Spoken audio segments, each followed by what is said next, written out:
Subscribe कीजिए हमारे channel को और बेल आइकन को दबाइए हमारी लेटेस्ट वीडियो सबसे पहले देखने के लिए।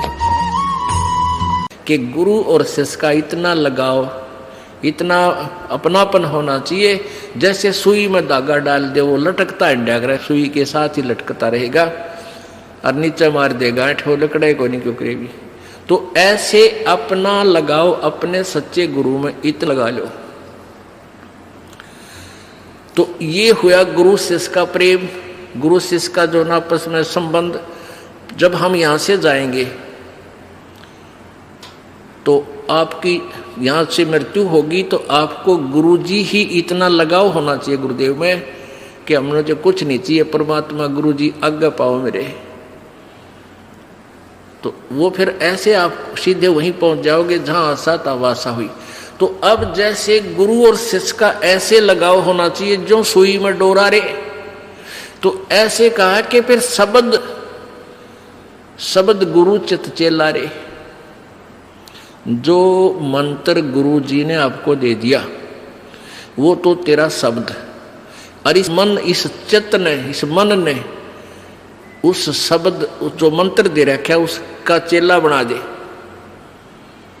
इस मन को उस मंत्र का, इस सुरत शब्द समावे। तेरी सुरती, तेरी मन, तेरी आत्मा उस दिए हुए मंत्र के साथ ऐसे चिपकी रहे, ऐसा ध्यान रखे, इतना उसका सेवन करे जो सुई में डोरा रे। यानी ऐसे सुरत और शब्द इसको बोलते हैं। जो गुरुजी ने मंत्र आपको दिया है उसके साथ इस मन को इतना जोड़ दे जैसे गुरु और चेले का प्यार हो। तो अब कहते हैं सुर कहे कबीर सुनो भी साधो, अब शब्द गुरु चित चेला रे। गुरु और शिष्य का जो लगाव है ऐसा ही इस मन को इस मंत्र के साथ ऐसा लगाव लगा, यानी एक पल बीच न दूर ना हो दे। होले सुहागण सुरता चार मालिक गुर जाना है हेतु तो। होले सुहागण सुरता चार है तेरा सुन शिखर बरतार मालिक गिर जाना।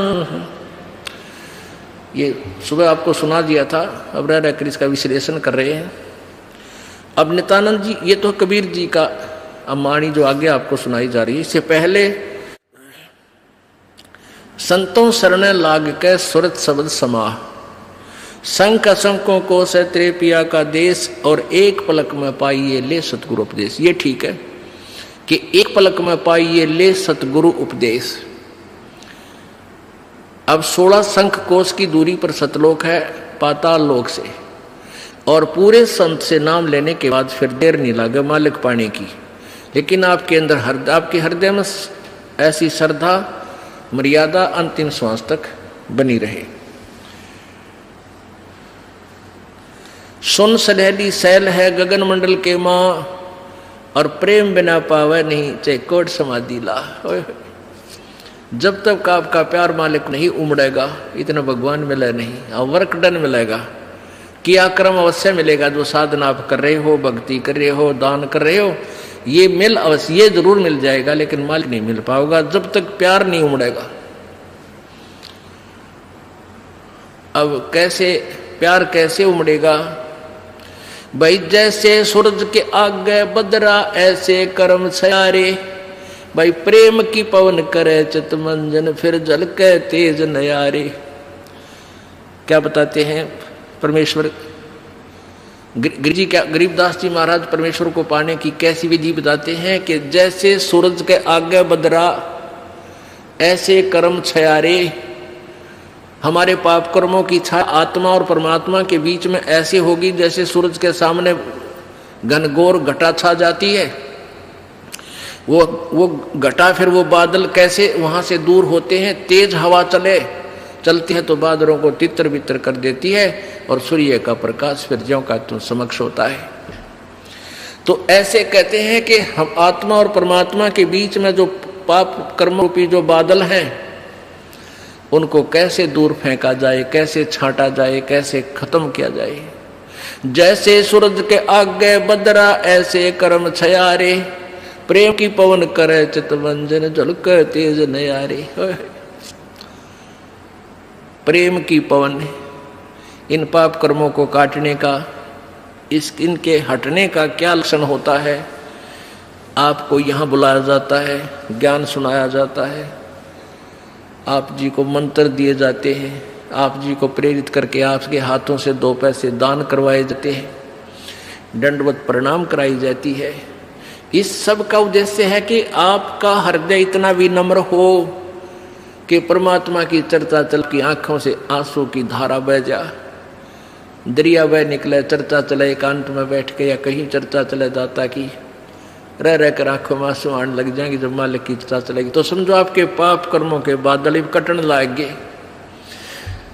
जैसे सूरज के आगे बदरा ऐसे कर्म छयारे, ये प्रेम की पवन करे चितमंजन फिर झलक तेज नयारे।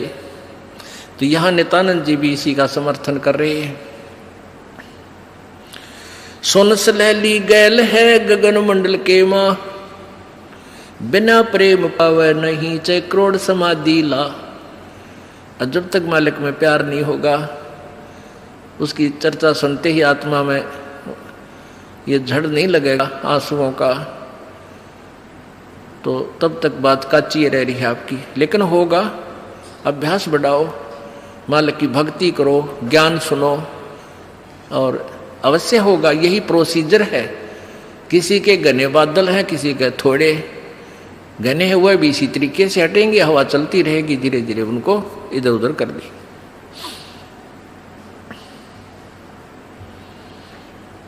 अब आपको बताया था कि जैसे नित्यानंद जी स्वर्ग सत्र के प्लेयर थे। अब जैसे डिस्ट्रिक्ट लेवल पर यानी जिला स्तर पर बच्चे खिलाड़ी खेल खेलते हैं, नियम वही होते हैं उनकी एक ही जैसे, और जो राज्य स्तर पर खेलते हैं उनके भी नियम वही होते हैं, लेकिन लाभ गणा होता है। और जो राष्ट्रीय स्तर पर खेलते हैं नियम उनके भी वही होते हैं, और जो इंटरनेशनल लेवल पर खेलते हैं नियम उनके भी वही होते हैं। तो नित्यानंद जी जो बता रहे हैं ये वही नियम वही है। अब क्या बताया उस परमात्मा की यहाँ जाने का? परमेश्वर क्या बताते हैं? होले सुहागण सुरता त्यार, तुझे माल्य के घर जाना है। अब सुहागण कौन है और कुंवारी कौन है?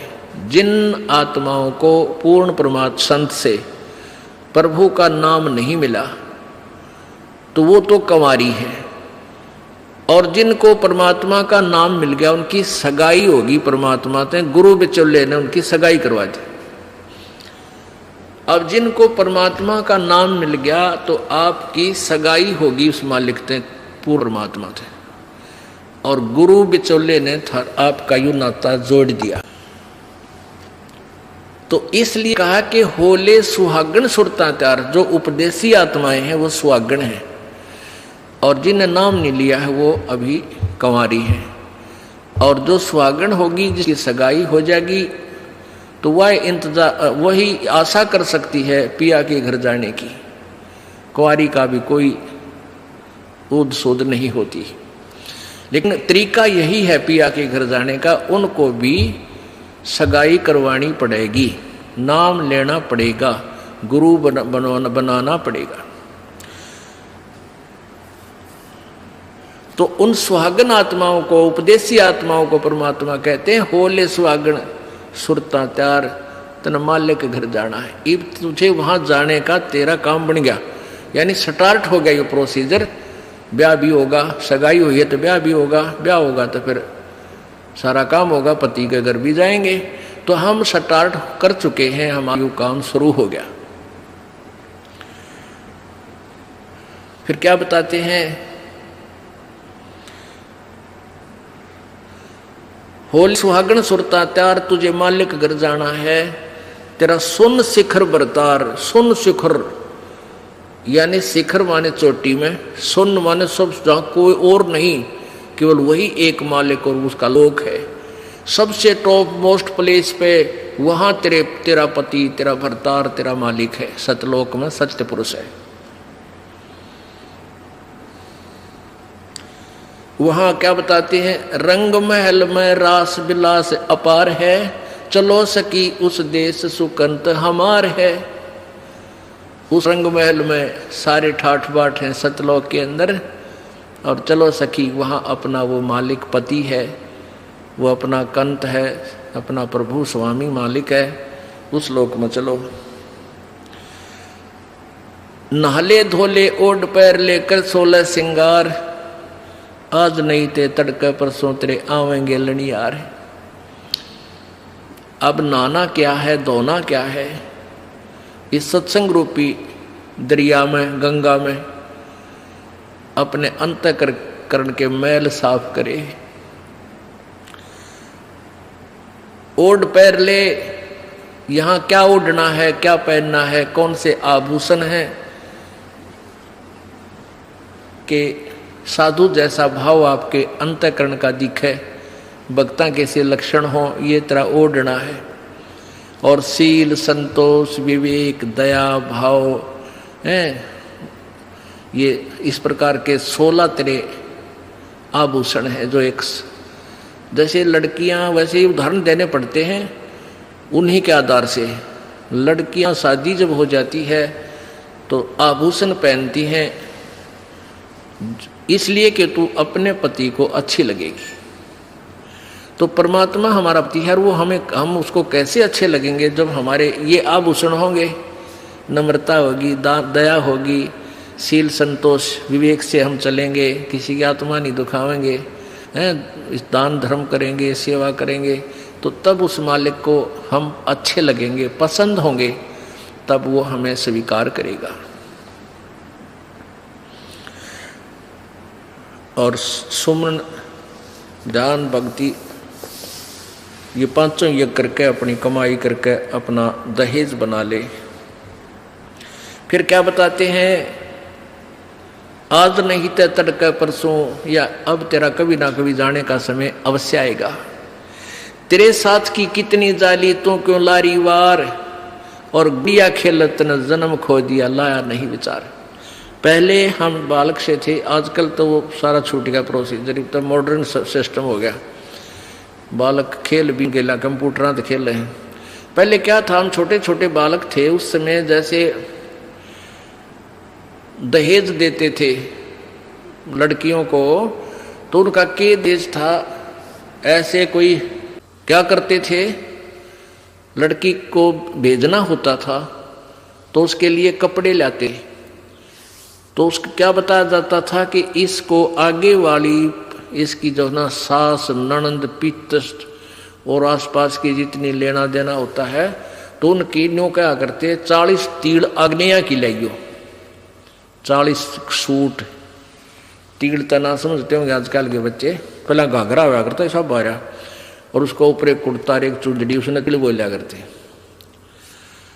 तो न्यों क्या करते, ये 40, और पहले दिखाया करते उसको भेजने से पहले लड़की को, गांव की औरतें आती थी गीत गाती हुई, और वो देखा करती ये 40 तगलियाँ की हैं, ये 20 पछलियाँ की हैं, ये फलानियाँ की हैं, ये छोरी की हैं, ये दूसरे ससुरे की हैं, तो ऐसे बताते थे। तो वो छोटी लड़कियाँ होती थी ना, छोटी छोटी, पहले स्कूल स्काल कोई जाता नहीं था, वो अपने में टाइम पास कराया करती, कहता गोबर बिटोड़ा करती ना। फिर वो छोटी होती तो क्या करती थी, वो छोटे छोटे टुकड़े कपड़े सिलने के बाद दर्जियों पास हो जाते थे, उन इकट्ठे कर लेती और उनके ऐसी सतह बनता करके, और 40 तन्यारी गिनकर दगाल लेती, एक गठड़ी बांध कर उसमें, और 20 न्यारी धर लेती, न्यों का, और एक गुड़िया बना लेती, एक खिलौना बना लेती, एक गुड़िया सी खिलौने की स्त्री सी, और उस गुड़िया ने फिर गेला और गुड़िया ने बांध देती गठड़ी में, ये इसकी तीड़ अगलियाँ की, ये पछलियाँ की, और वो होते ही जिन्हें चीथड़े कपड़े टुकड़े से, और उनमें तो दूसरा कोई भाई या बहन उसी के लेवल का, 1-2 साल बड़ा छोटा, और एक आधा टुकड़ा निकाल लेता ना उसकी तीड़ मत है, उस गठड़ी मत है, वो पोटली बांध रही थी वह, तो वह रोन लग जाती वह लड़की, अरे मेरी तीड़ काट ली, पापीटा रोवर रोटी नहीं खावे, और ओढ़ चीथड़े ने वह तीड़ बांध रही, वो सूट बांध रही पूरा, तो बालक थी। और जब उस बेटी वाली लड़की बड़ी हो जाती है, युवा हो जाती है, और फिर उसका ब्याह हो जाता है, उसका शादी हो जाती है, विवाह हो जाता है, फिर उसको वो ओरिजिनल तिल मिल रहा है, वास्तविक तिल मिल रहे हैं, उसने वो सूट मिल लेंगे 10-20 जो भी उसके होते थे, तो फिर वह गुड़िया लाना खेला है, क्योंकि वह सैनी होगी, वो मैच्योर होगी। तो पुण्यात्माओं, परमात्मा हमें क्या बताना चाहते हैं कि तुम यहाँ जो बेटा बेटी कार कोठी संपत्ति जोड़ने में जो तुम खेल खेल रहे हो, ये गुड़िया वाला खेल है।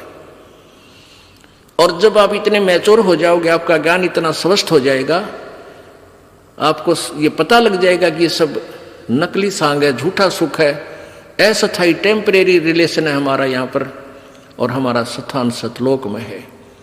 तो फिर आप इन गुड्डा गुड़िया के खेलने की फिर इच्छा नहीं कर सकते, सपने में भी नहीं कर सकते।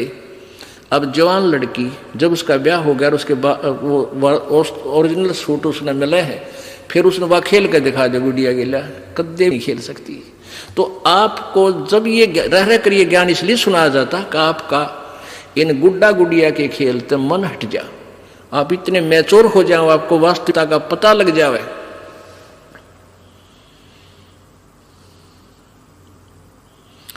तेरे साथ किए कितनी जाली, तू क्यों लारी वार, गुड़िया खेलत जन्म गवाया, लाया है नहीं विचार, मालिक के घर जाना है। कितने ते गुड़िया खेल खेल जन्म खो दिया अपना सारा, ये कार कोठी बेटा बेटियां की जोड़ तोड़ में लगा रहा। अब उस सच्चाई से परिचित हो, फिर पुनः इन गुड़िया से नहीं खेलेंगे। अब तो चलो हैं, अब का जावे कहाँ, फिर भक्ति से ज्ञान से और कुछ ही समय दिनों में ऐसा समाधान आपका प्रभु कर देगा। बालक बच्चे भी आपके भगवान से डरने वाले, महात्मा की भक्ति करने वाले होंगे, और कुछ दिनों में आपको फ्री कर देगा प्रभु। अब भक्ति करें, बच्चे इतने बुद्धिमान समझदार हो जाएंगे, भगवान से डरने वाले होंगे कि भी माता पिता ने अपना पूरा काम कर दिया, अभी इनको डिस्टर्ब ना करो। और वो परमात्मा विश्वास करने वाले होंगे कि भी हमारा किया हमें मालिक जरूर देगा। तो इस प्रकार आपको फिर यहाँ से निकालने का एक सुअवसर परमात्मा देगा, और तभी आपका मोक्ष संभव है। तो ये परमात्मा ही करवाएगा, अपने इसके चरणों में पड़ा रहना है। कैसे? द्वार धनी के पड़ा रहे, धक्के धनी के खावे, 100 काल चकजोल ही पर द्वार छोड़ ना जावे। इसका यही तरीका फार्मूला बताया है कि अपने सच्चे सतगुरु के द्वार से दूर नहीं हो जा। चाहे कितना झटके पटके काल दे, आपको छोटी मोटी हानि भी होती होने दे, कोई वो भी मालिक की रजा है, उसमें आपके ना ही होने में आपका हित होगा, ये सत्य कर मान लेना। तो फिर आपने हर पहलू को अपनाना होगा कि राज्य क्रमता राम की रजा धरे जो शीस, दास गरीब दरस परस तिन बैठे जगदीश। कच्चा हीरा कृच हुए नहीं सह गण भार, और ऐसा मन ये हो रहा वहां लेख ले करता रहे। एक हीरे की परख करने का क्या तरीका बताया है? ऐरण के ऊपर एक लोहे का ऐसा थंब बसा हुआ, धरती में गाड़ रखा हो, इतना ऊपर वो 8 बाई 8 इंच चौड़ा उसका ऊपर का सरफेस होता है, और ऊपर तक घन इतना बारा 2 दड़ी पक्के का लोहे का डंडे में, और उसको न्यू मारा करें। ऐरण के ऊपर लोहे के उस ऐरण पर रखकर लोहे के उस पटड़े से पर हीरा रख दिया जाता है, और ऊपर से घन ठोका जाता है, और हीरे का निशान भी नहीं होता, वो पक्का है। और जब वो कच्चा है तो कृच हो जाएगा, उसमें निशान पड़ जाएगा, टूट फूट जाएगा। तो कहते परमात्मा तुम्हारा वहां ऐसे परीक्षा लेगा, आपको यहां से पार करने के लिए ऐसे घण मार के देखेगा। कच्चा हीरा कर्च हुए, नहीं सह घण भार, नहीं सह घण मार, और ऐसा मन यू हो रहे जहां फिर लेखा ले करता रहे। तो परमात्मा बताते हैं कि समझा है तो शर दर पाओ, बहुर नहीं रे ऐसा दाओ। बोलो सतगुरुदेव।